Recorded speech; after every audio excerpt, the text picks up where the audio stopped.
In this video, I am going to teach you how to change address on Acuity Scheduling. So by address, we are actually pertaining to the address associated with an appointment in the application itself. So first things first, if you go over right here to your acuityscheduling.com website, you can head over and see this. So if you want to change address, that must mean that you already have an account. However, if you do not have one yet, just head over and click onto this Get Started option. In my case, let's head over and log in.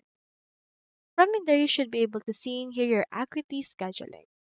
Now, in here, you can click on this View Calendar option, and you can see right here if someone has already added an appointment or service with you.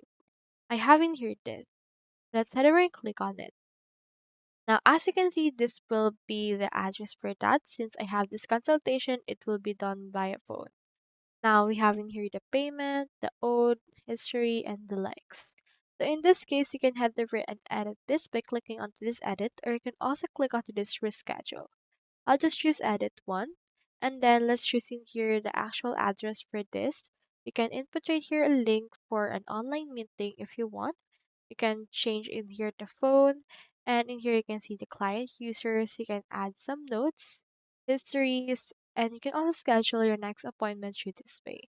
Now, if you head over and reschedule this particular appointment, you can click on those and click onto this reschedule, and then just choosing here the actual date that you want to choose for the rescheduling of this part. Now, if you just want to change the date or the actual address, just change the actual thing that has been given right here in order to get an appointment for a Zoom or a Google Meet meet. So that's all there is today, and I hope this video helped you out.